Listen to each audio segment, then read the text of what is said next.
us a little bit of the background on what brought you to robotic surgery versus traditional, because you actually started out as a classically trained surgeon.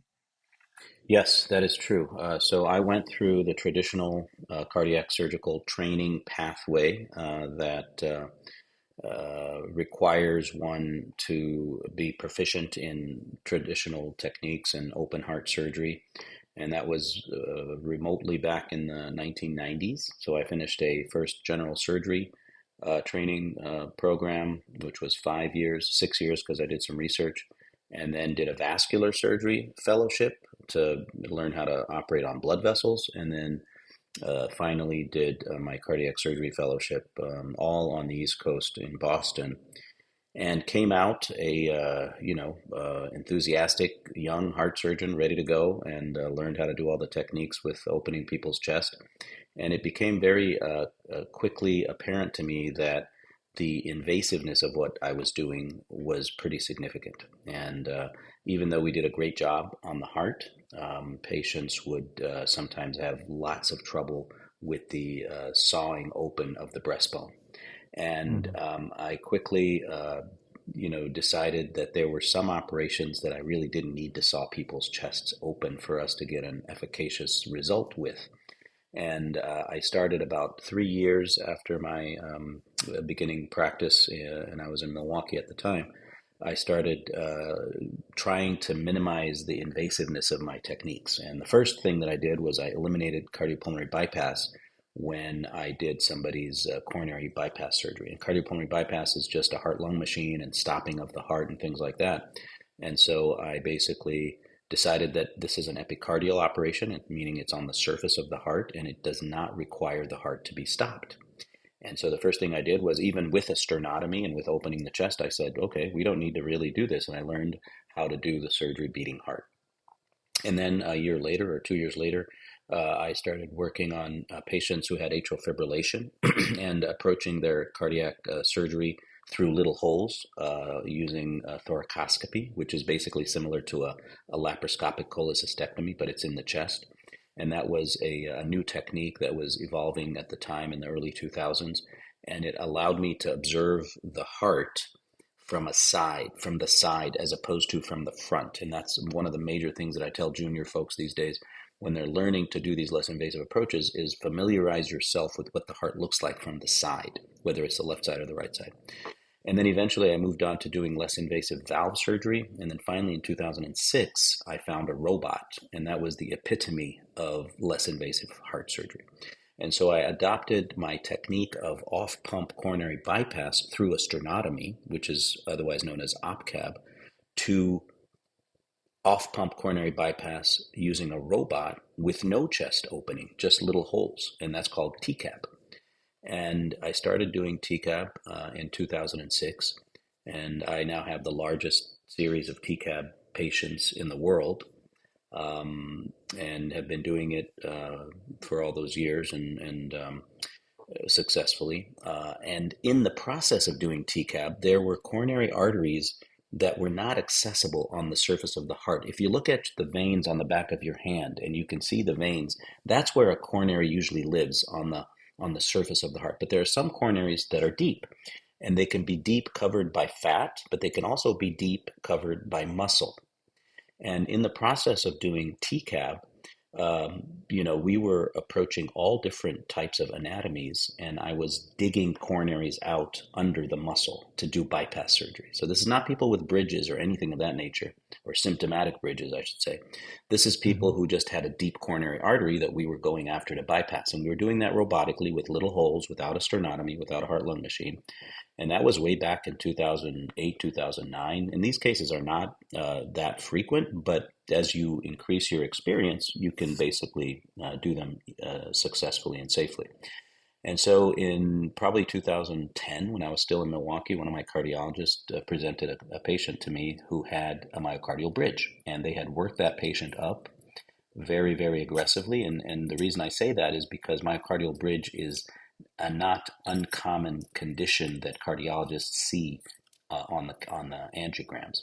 And so that patient was worked up aggressively, and the cardiologist came to the conclusion that this is a significant and clinically relevant myocardial bridge. And I said, well, we've been digging coronaries out with the robot. Why don't we do this case? And there's no bypass involved, but we can go in, and it's actually going to be easier for me because I don't have to bypass anything. I can just Mhm. dig out the coronary and it'll be great.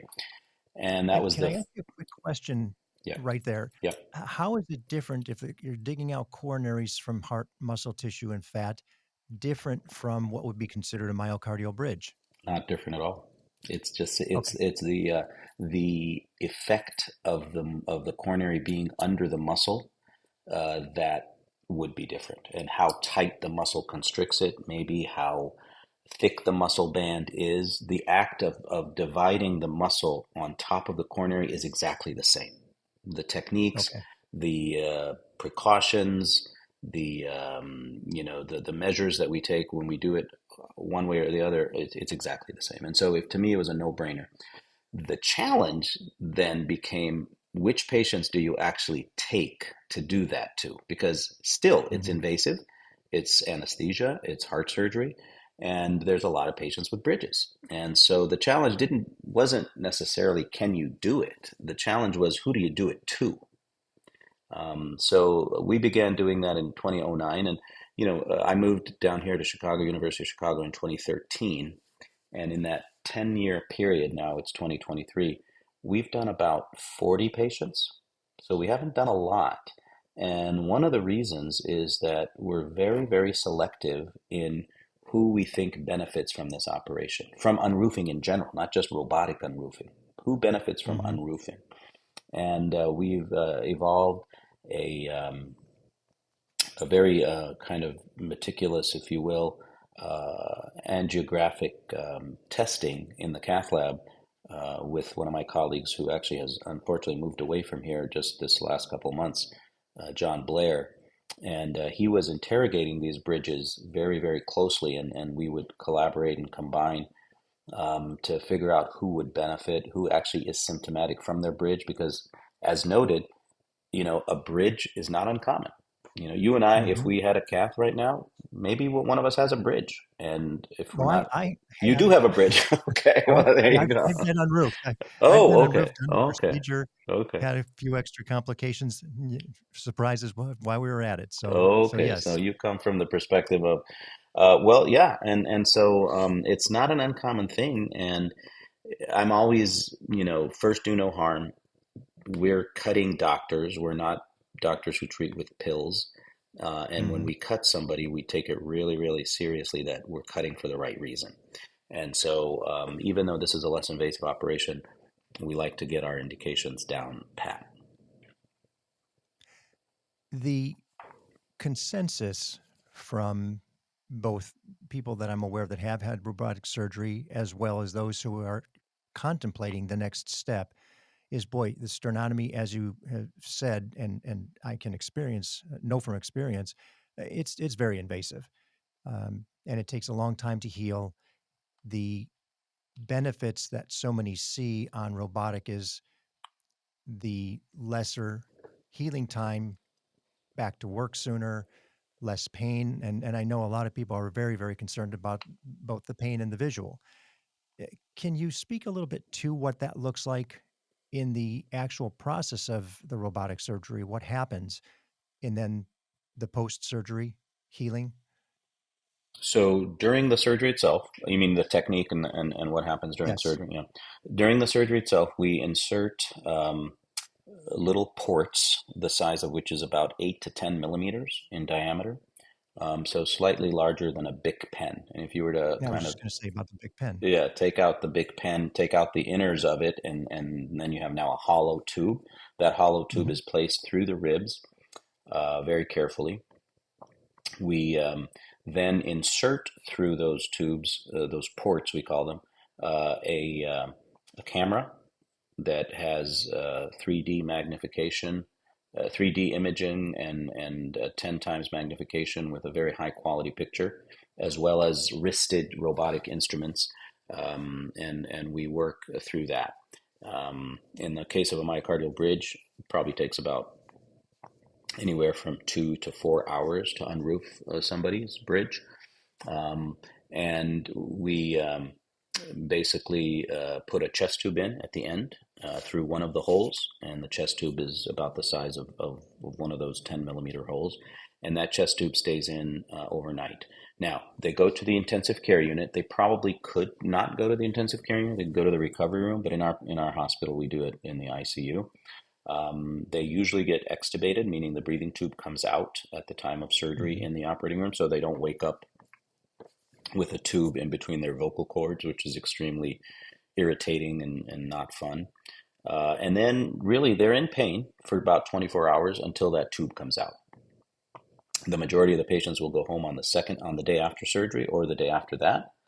And the majority of our patients don't even fill the prescription that we give them for narcotic pain medicine, because their pain is really controllable with, Advil or ibuprofen or whatnot.